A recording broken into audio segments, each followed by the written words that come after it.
Good morning, Mr. Larrabee. I'm so glad that you will get to go home today. During your stay here, we have discovered that you have something called HIV.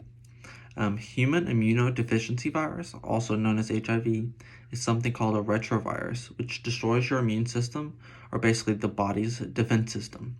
It enters into CD4 T cells so that it can reproduce and infect more cells. CD4 T cells are basically just the immune cells that it attacks. It uses a process called reverse transcriptase to translate the information inside of the virus into DNA, which basically turns the human cell into a virus-making machine.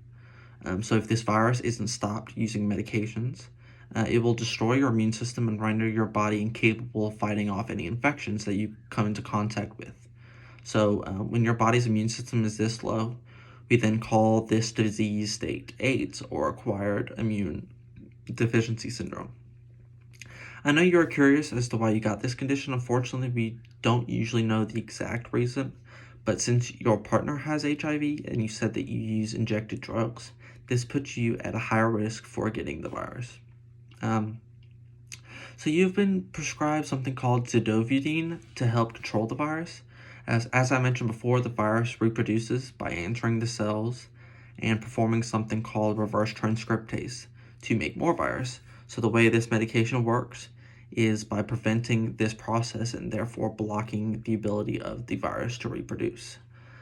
There's no medication as of now that is able to completely destroy this virus, but this medication will help decrease the number of viruses in your body and keep your CD4 or immune cell count high so that your immune system stays functioning. Hopefully in the future we will have one that does that. This type of medication has several side effects that we do want you to watch out for while you are taking it, especially during the first few weeks that you take it. So the first thing we want you to watch out for is something called bone marrow suppression.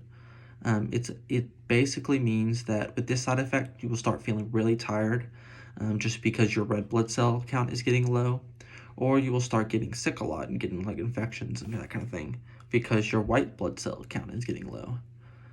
So the second thing we want you to watch out for is something called GI distress, which basically means you have an upset stomach with nausea, diarrhea, that kind of thing, while taking the medication.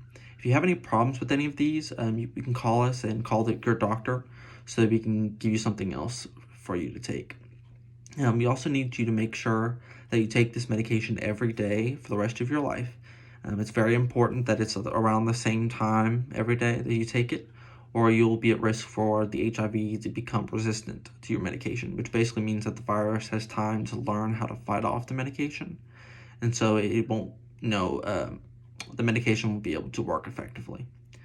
We will have you come back in a couple weeks to monitor your viral load, which is just the amount of viruses in your body, and your CD4 count, and also to see how well the medication is working and to see if you have any side effects or anything like that. So I know that was a lot of information at one time, but can you tell me what you're going to do when you get home today? Perfect. Thank you.